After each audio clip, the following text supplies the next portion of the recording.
She don't even know my name. I don't know how to pronounce Mr. something. I don't know. I don't want. I don't It's like Mr. Beauttah. Mr. Beauttah. Mr. Beauttah. What's your first name? Kiragu.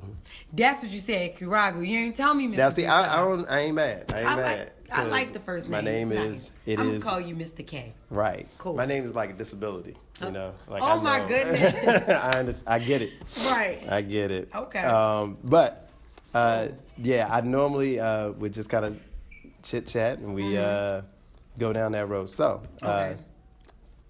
tell me about yourself. What elementary school did you go to? I am from West Baltimore City, born and raised, and I went to Alexander Hamilton, number 145 on Poplar Grove, where it still is and where my son goes. Oh, wow. Yeah, that's my alma mater right there. Yeah. Okay. I went, and my son, and you're going to think this is so funny, my son's teacher, his pre-K teacher, was actually my pre-K teacher, Miss Woodson. Yep, Miss Woodson. Okay. She got Woodson. a new Shout out to Miss Woodson. Yeah, shout out to Miss Woodson. She's still nice.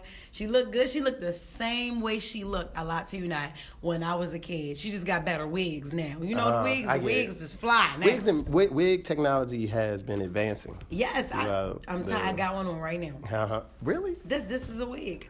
I can't tell. You got a part in everything. How is that possible? I'm gonna get you. You got a part in everything in your wig. Yeah, I know. So that's what happens when you go to one of the best stylists. Shout out to the hair doc. He's from Baltimore too. There it is, hair doc. I don't know nothing about that right there. Yes. Stephen Thomas is my hairstylist. But yes, I went to Alexander Hamilton, number 145. Did you do anything like when you were in elementary school, like band, choir, anything that? I did not. I was always scared to sing. I can carry a tune. I can't like blow like Tony Braxton, but I can do a little something. You know, like Britney Spears. You know, she really can't sing, but she do all right. Right. I'm on that level. I really can't sing, but yeah, right. I can't. Yeah. I'm not Whitney. I'm Bobby. You know, he all right. She was great, but in school, no, I like to I really was a knucklehead. That's all I'm saying. I ain't even gonna try to sugarcoat. I was bad as hell. Even in elementary school? Elementary school, I was bad. What kind of evidence? What kind of shit? What kind of things did you do?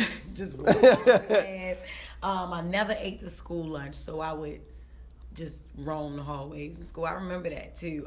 In elementary? My bad behavior started at third grade. In third grade, and I just started walking the hallways, and then I met my best friend in third grade too, and she was light skinned and I was dark skinned, so people thought we was beefing or whatever. No, we was a salt and pepper.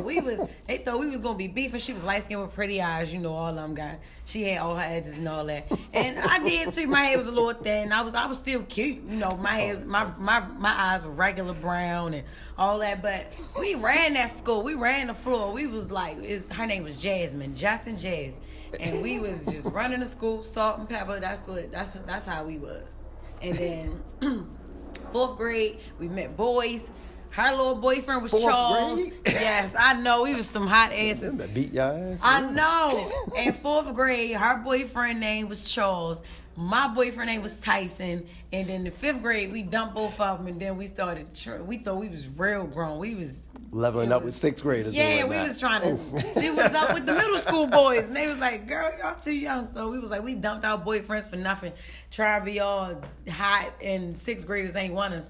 So we couldn't go back to Charles and Tyson. They was like, no, y'all some little hoes. No, y'all left us for the sixth graders. They don't want y'all. That's what y'all get. So you do. Yeah. You burn that bridge. Man. Oh, Tyson. This is actually Tyson Beckford. See, this is untold story. Right, exactly. Behind the scenes, Tyson Beckford. Exactly. That's how his ass ended up gay. Is he gay? Tyson Beckford gay as shit. Oh shit, that's not a real thing, is he? No, he's gay. Oh man, he is gay. I guess eyes. You know what? All right, I'm not even going to sit because I might run into Tyson one day. He look like I can't wait to run into him. And I'm be like, you gay? I can't wait. And I know it too. I can't wait. All right, what middle school did you go to? I was supposed to go to Calverton, but my mom did not like Calverton. Was a bad school, so my brother went there, and I ended up going to Garrison with my best friend Jasmine. Me and Jazz was best friends up until high school. Yeah, I went to Garrison Middle School, and up there, right off of Garrison Boulevard, where all the prostitutes and all that still be at.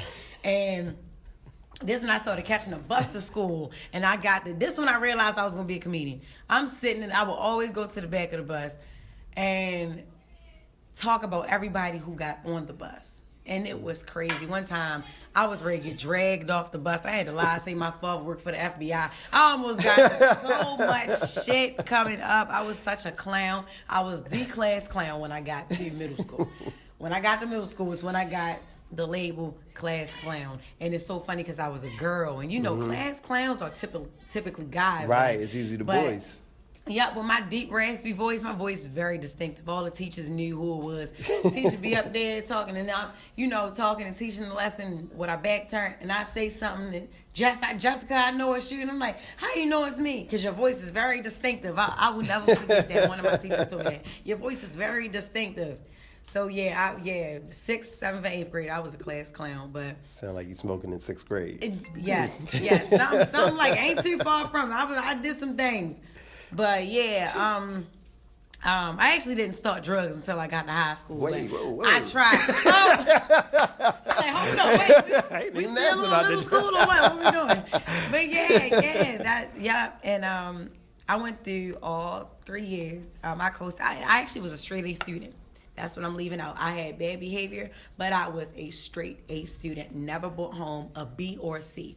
All A's. And my GPA was 3.9, and then it went from 3.9 to 4.1. So you was killing it always in smart. class when you was in there. Yes, because my mom would kill me when I got home. They ain't play Shout out about to Mom. I would still get I would still get ass whoopings for being bad, but I would never see the light of day if I ain't bring home no A's. So I love to learn. That was one thing about me. I always loved to learn. I love to do homework. I love projects. I was just, because I was always competitive, and I love the challenge. So work for me was like, I want to be the best at it, So taking tests, I wanted to finish first so I can tease everybody else and then get on everybody else's nerves and get sent to the office. But I was really smart, and I loved to read. I loved math, and I loved to read. So, I was smart as wit. That's what's up. Yeah. So I know how Baltimore's set up. They got the whole citywide thing where you can choose from any school. Mm-hmm. What high school did you go to? This is funny. This is why I say me and Jasmine were best friends up until high school. Because my mom, I was a teenager, getting into my teenage years, graduating from middle school, going to high school. So I was getting very rebellious. I was becoming like one of the worst teenagers ever. And my mom was like, okay, you're not going to Baltimore City Public School. Let me take you out of this environment. Ooh, you got sent to the county. Let me move you to York, Pennsylvania. Whoa. Let me That's move real. you to Dallas Town. Yes, York County, to a predominantly white high school and put you there. That's beautiful. It was beautiful. I Slow that swear, ass down. I did. I was like, oh my, I was so scared. I was like, I had never, just think about it, coming from an urban everything, changing my whole life around, going to a suburb, you know, and just about thousands of white kids, and I'm one of 8 black kids in a school now. I feel like everybody's against me. I feel like my mom has set me up to be lynched. I was like, everybody's racist, and everybody's just like, we love black people. It's just not a lot of you. Everybody's like, we love y'all. It's just not a lot of you here. You know what I mean? I was just panicking, and I was like, no, they don't like me. My skin is not the same color. And, I've never had a problem with white people, but when you take me from urban and put me there, it's like, shit, this is a lot. A little scary. Yes. So I was like, okay, all right. That's like saying Donald Trump at a rap battle. Right. It's like, maybe he got buzz, but what's he doing here? Exactly. Well, what the hell are you doing here? And I'm sure he would feel like, okay, no, I don't see no white faces, So I was that black dot, and then for a while, and then my mom was like, look, suck it up. You're not coming back. You got to adjust. You got to get yourself together. You're doing too much. You're stealing my car. I'm tired of whipping your ass and ain't doing nothing. Oh, you was doing big shit. I was doing a lot. So it was like, she was like, I ain't sending you to Dr. Phil. I'm going to whoop your ass. It ain't working, no. Let me send you out there with some white people. They going to help you out. So, gosh, trying to get me killed. So my ninth grade year, the first semester was like, the toughest, because I was trying to get out. I didn't like it, literally like the movie. I was trying to get out. I didn't know what was going on. Right. And then they all just flocked to me. I just was like, I woke up one morning just like, let me go and be myself. Let me just stop being scared. Stop thinking everybody is racist. Stop thinking I can't be myself around these people or they're going to judge me. I went in there. I started being myself. I've always been comical. I've always been humorous. They took to me like crazy. It was girls trying to, and I could always dance. And, you know, white people really don't have no rhythm, you know. So you showed them all the steps. Oh, God, I was showing them how to do everything. The Dougie, the two-step, the heel toe. That was teaching them how to do all the Baltimore club mixed dances. It makes you popular. Yes, and that made, they started loving me. And I was like, and my mom was like, okay, at this point, I'm done with my 9th grade year. And she's like, okay, if you really don't like it, you can go back to Baltimore. I was like, oh, no, I like it now. And she was like, oh, yeah? I was like, yeah. She kept me out there. I finished up school there. I won Homecoming Queen. I won, yeah, I surely did. I won Best Smile, Best Dress, Best Personality, Best Dance. You still got the I got all my certificates and everything, my yearbooks, everything. I was the most popular in my school. And I dated a white guy. That was my first time. I was like, oh, I'm really doing a lot now. I was dating well when you get a white person. Man, I was in a second place. I was like, oh my goodness, I'm in the second place. No, but no, my high school years were the best years of my life. And that's what a white man will do for you. White people, shut up. And you know, white people, the white kids, they do drugs. And that's the only downfall. That's the only thing. I was the leader, but I was still kind of like a follower because at all the parties, I see them doing it, and they never force anything on me. That's one thing I can say. They never say, hey, Jess, you want to try this? Right. I never did anything but smoke weed. I'm like, they like, oh, she's black. She's not going to try coke. Let's just give her a blunt. What? And then I was smoking weed, and I'm like, man, I want to be on their level. They, oh, yeah. Yo, we're so wasted. And I'm like, yo, I didn't know they really talk like that. This is not only TV. This is real life. It is. And they had fun, and they are just going and going. I'm like, shit, let me do a line. And I did one. I swear to God, I've never put nothing in my nose. I felt like I was dying. I was like, oh, that's too much. They was like, you didn't even do anything yet. I was like, I swear, I was panicking before. Nothing that went up my nose. I was like, yes, I was like, what? I missed the line, was right here. I'm right here, scared as shit, closed my eyes. So I ended up right there, and it was like, you didn't do it yet. I was like, oh, shit. All right. I did it. I went to a whole new world. It was like, okay, this ain't the world for me. I'm not going to do it no more. I'm done. They was like, okay, smoke a cigarette to mail yourself out. I was like, I don't smoke cigarettes. They was like, no, do it. Your eyes are huge as fuck. You have to calm yourself down. I was like, shut up. I was like, yes. I was like, oh, I look like I had a thyroid problem. I hit the cigarette, then hit the blunt, and I mellowed. I was like, I would never ever do that shit again. But I went to another party, and I was like, I need to be on the level that y'all on, but I don't want to go through the things that I went through last time.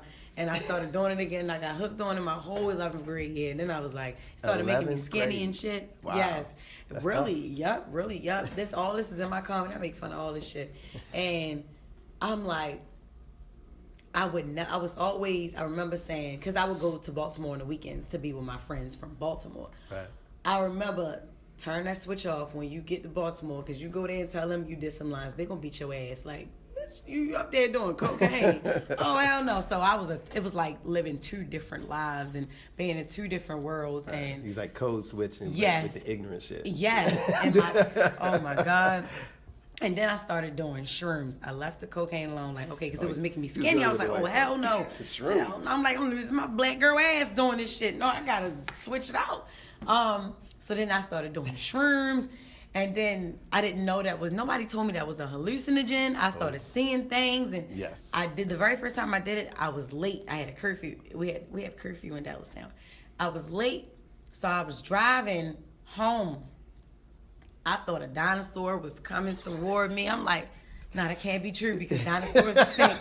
Dinosaurs are distinct. They stink. I'm like, oh my God. And then I see, it's like a big something like a troll in my passenger seat. I you're just driving the car? Yep, and I crashed. Somebody let you drive? That is, yes. Your white friends, they don't give shit about they don't give a shit about each other. I don't know why I thought they was gonna care about me. Shit, they don't care. They will stick a carrot in their friend butt and laugh about it. Yeah, dude, we fucked you with a carrot last night. Yes, they'll draw a dick on your head if you fall all asleep. of that. Then you wake up and they let you go through life like that, and it's just like, oh God, my black friends wouldn't let me do this. So that's what made me put an end to all of that shit. And I stopped smoking. I stopped the shrooms. I stopped everything. I stopped drinking. How was high school as you were doing this? Like, were your grades still? Oh, my grades were still everything. I remember doing coke for school, and I couldn't calm down, right? So then one of my friends, Casey, he gave me an Adderall, and it calmed me down and made me focus. And I was popping them every day. To the point where I would be done, and then I would be doing everybody else's work. Like, it had me so focused. I didn't want to do anything else, but just, I was reading very fast and real. And I was like, damn, I like this. Yeah, brings down that background noise. Yeah, and then I was like, no, but this is wrong. This is still drugs. No, why do I need this to be like this? And then, but that accident, because I was supposed to have been dead, I flipped down. I flipped down a cliff. I was on a cliff. My car flipped like 6 or 7 times. They had to take the car apart to get me out of the car. Was smashed. I walked away. I was bruised up, but no broken bones or nothing. And I was like, okay, God is trying to tell me something. This ain't, you can be here without doing all of that. You can have fun with them without doing all of that. You need to try to get them to not do all of that. You know what I mean? Right. So I stopped, and then I graduated, and everything was good. I never touched any of those drugs since. I smoke weed now and I drink now, but I will never ever do another line. I will never ever do, I will never ever do any of that anymore. I'm like, that stuff is just not for black people. Young black kids in high school. We adjust differently to shit like that. No, we ain't used to that. So, question, when you were in like elementary school, middle school, high school, it's a lot going on, you're having success or whatever, people know you. How did you see yourself? Like, what did you see yourself like becoming or being? Honestly, the first thing I wanted to do was model, because I've always photographed well. I've always been photogenic. I always loved to take pictures, and I've always loved to take pictures of things. So I was like, do I want to be a model? Do I want to be in front of the camera or behind the camera? Do I want to be a photographer or a model? And I was like, I could do both, because it's just something about seeing art. I have an eye for art, and I'm like, I love shooting, but then I love being shot myself, being photographed. And then my mom put me in this modeling school and everything, and then I realized I didn't want to do it because you have to be skinny. To be a model, you got to be tall, and I'm 5'2", and then I was... 5'2". Yes, I am. I got on heels now. But I'm really 5'2" and a half. Give me my half inch. I'm 5'2", but I was even shorter then. Right. And no agencies wanted to pick me up because my mom like, just keep going. I'm like, nah, it's taking too long. I want to do something else. She said, all right, what you think about college? I don't want to go to college. All right, what you want to do? I said, I want to be an entertainer. As soon as I say entertainer, she was like, you ain't stripping. You ain't doing that. I'm like, Mom, I never said that. You ain't doing porn. And my mom is a deacon in the church, so it's her job. She's trained to think the worst all the time. And I'm like, Mom, I don't want to be a stripper. I don't want to have sex with random guys. I don't want to do porn. Like, I mean, an entertainer. Like, I want to speak in front of people. I've always been social and able to make people laugh. I want to be. And she was like, you want to be a comedian? I was like, no, not really. I still didn't know yet. I was like, no, maybe just a speaker. So I may go to school for communications. And she was like, all right, don't waste my money. The very next day, I was like, no, Mom, I don't want to do that. I don't want to do it. I just didn't know what I wanted to do. And so something just said, it was like, just start making videos. Just see how it works for you. And I did. And then that's what happened. And it went from there. And God, here I am now. Yeah, and what was that?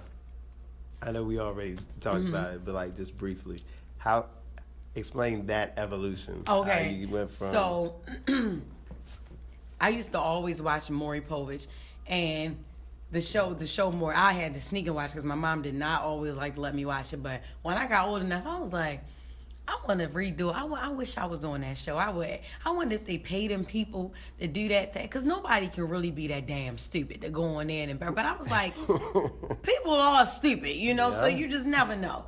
And I did a parody of it. That was my first video, I'll never forget. My very first video that I did was a parody of the Maury Povich show. Oh my goodness gracious. This was when Instagram was 15-second videos, because it wasn't always a minute. It was 15 seconds, and then it took them forever to make it a minute. But so imagine me having to cram a big joke into 15 seconds. And that's just what I did, and it went viral. And I wasn't even on Facebook, but somehow somebody saw it on Instagram and put it on Facebook, and it was everywhere. It was everywhere. I was like, oh my goodness, that's great. And then I just kept doing it. My dad, one of his co-workers showed him. And my dad had worked in D.C., almost in D.C., but not in Baltimore. And he had came home like, this you on this video doing this crap. You are funny. That's funny. And my dad is my best friend, so I'm like, shit, if he say it's funny, let me keep doing it. And I kept doing it. Shout out to my dad. And I kept doing the videos, and within about 3 or 4 months, I gained like 50,000 followers. And then I had got up to 329K. And somebody hacked my page, and they just kept on crippling me, kept on clipping my plug and deleting me, get me deleted. And I'm like, how the hell are they doing this? And I was at the point where I wanted to give up. Then I was like, no, this is all I got. This is what I want to do. I'm going hard for this, so I'm going to just start over. Imagine going from 329,000 people to 0. I started over with the page, 0 followers, and it took me about 6 or 7 months to get up almost to 1 million. I've been doing my thing. I've been trying to knock them out the water, and I didn't start. I kind of fell into stand-up comedy. I didn't always want. I was scared as hell to do stand-up at first. It's the scariest thing to do. Yes, and then with me being so, you would think, because I'm not shy at all, and I can stand in front of people and talk. It was scary as hell. Yeah. I went up there for the first time, and I just thought, my first time was the S&S Lounge. That's across the street from Morgan State University. That's over east. I started going over there. Yeah, I started first in there. The guy was like, all right, this is your first time. Welcome to the stage. This is your first time. Treat her, give her some respect. And I started. I was nervous. You had already done the Instagram. I was already. Instagram already kicked off. So a couple people already knew who I was. Right. So they gave me the round of applause. And I was like, okay, cool. All right, cool, because I didn't think anybody knew me. So I was like, okay, cool. I'll go up there. And I didn't show them that I was nervous, but I remember being nervous as hell. And the guy telling me, like, okay, I'm going to give you 5 minutes because you never did it before. I'm going to give you 5 minutes. Keep it safe, whatever. I don't want you to be uncomfortable for long. All right. They never told me what the light meant. Okay, when they that's flash important. you, that means you get the hell off the stage or you wrap it up. You know what I mean? I'm thinking people taking pictures. I'm going. My first time, I turned 5 minutes into 20 minutes. They was like, bitch, we ain't bringing you back. Minutes. We was flashing you the whole time. The DJ had to drop the music like. Then I was like, oh shit. And I got a standing ovation. That was my first time at S&S Lounge. And it wasn't that big. It was only about 40, 50 people in there. But still, it was like, wow. That was like 4,000, 5,000 people to me. Yeah. That's the first time I ever did it. So I had fun from then on. I was like, shit, I want to hit stages, period. So I started hitting different rooms around Baltimore, and then I started getting put on people's shows, and then I was like, okay. So then that made me, I created more material that made me go harder from my videos. Right. And then people from out of town started looking at me and then booking me, and then it came from there. Then I got the biggest call of all was Martin Lawrence was the first comedian that ever contacted me. Shout out to Martin. And that is that's one of my favorite comedians. Him, Dave Chappelle, and Louis C.K. I love Louis C.K. And he, again, Chris Tucker, sorry. And he was like, he wasn't even calling me to open up for him. He was calling me about a play because he was going to write a play and he wanted to do some work with me. And then he was like, what you think about opening up for my show tomorrow? I was like, where? He was like, I'm in Baltimore. You from Baltimore, right? I was like, yeah. He said, I'm on tour. You want to open up? I'm like, hell yeah, I want to open up. And it just went from there. Then I got calls from Mike Epps and, other people started hitting me. Will Smith's people hit me. And then I'm like, it was like nothing but up from there. Nick Cannon hit me, and it was a lot. Yes. So I'm very blessed, and everything just happened so fast. Yeah. So it's just, I'm in work mode, grinding. Well, I can tell you because the way how you've interacted with the the students around here and all that. I can tell you good people. Oh yeah, I love it. So you deserve it. Thank you so right. much. You deserve it. You deserve it. Thank you. Last question. I'm trying to remember how I always phrase it. How do you see yourself changing the world?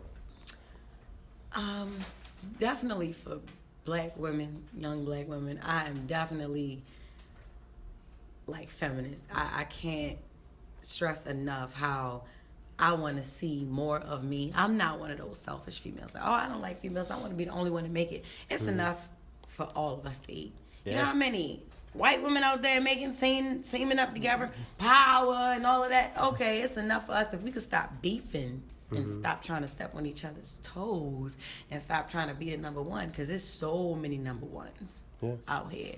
Like, for instance, Martin, Eddie, they're both number one. Right. To me. Your Chris Tucker, your Will Smith, they're all number ones in my book. It's nothing. I'm a number one to me, and then it's another number one. Then I be a number one? It can be, yes. You sure you can be a number one? Yes, exactly. So that's just what I want. That's how I want to change. That's how I want to see it. You know, just create opportunities for other black women to do the same thing that I've done, just as fast as I did. You know, because that's why I feel like it's not a talent; it's a gift. Because I was born with it, and I didn't have to go to school for it. I didn't have to train to be like this. This is something that I just simply had, that I had to dig out of myself, you know, and I just made it what it was, and I made it better. I mean, of course, I'm perfecting it, but I'm extremely blessed to have gone from this point to where I am now in under 2 years.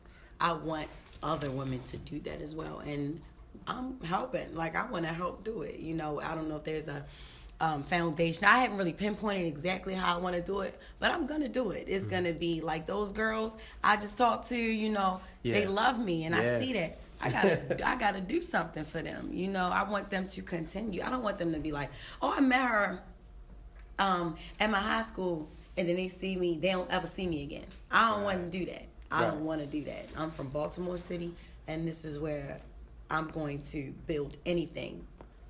This is where I'm going to build anything. We're so underrated here, and we're stereotyped. Oh my God, every time I'm out of town, I tell people where I'm from, all they know is The Wire. That pisses me off so bad. That's all y'all know is The Wire? I know, there's so many other reasons to not like Baltimore. Yeah, I'm going to kill you. I'm going to kill you. Oh, I got to put that in my comedy. Oh my goodness, because I'm thinking that, but I don't want to say that. But I'm like, yes, like that's all y'all know is pride. You know, y'all know we got the worst murder rate. Come on, give us that. Come on now. What about heroin? Heroin? Yes, come on. We got the best heroin. Yes, come on. Shoot. So, yeah, you know, I just... Crab cakes now. Yeah, there we go. Moles, crab spots. We got Monroe Street. Right. Dirt bikes. Come on, y'all. Yes. Come on. Meek Mill, like, Philly ain't the only one. Yeah. We got all types of dirt bikes. But, yeah, that's what I'm going to do. I'm going to keep it, you know, like that for the women. And I love my young black brothers, too. You know what I mean? But our girls, I want them to grow into, I want them to blossom, just like I did. Like I said, very fast. I was a knucklehead. I did, oh my God, I'm a felon. I have a record. And that's why I said, you can be whatever you want to be. Don't worry about it. Yeah, you can be whatever you want to be. And I tell the girls all the time. I tell the girls, you know, they can be whatever they want to be. And I don't really like to promote not going to college, but you don't. Find your lane. You don't have to go to college. Yeah. But like I told baby girl out there, do not do nothing. Don't just graduate and sit and do nothing. Do something. Right. I didn't want to go to college, but I did something, and it's about to make me millions. And that's my goal. You know, I'm not trying to be sitting home not doing nothing. I have a son, so I really got to make it. Because I'm a baby mama. Right. And I got to put on for it. You know, so yes, I'm going to get my son in something, and he's going to take care of himself. And so yeah, I'm looking to be a leader. Somebody has to lead the young girls. Yeah. For real. Yeah, I see your vision.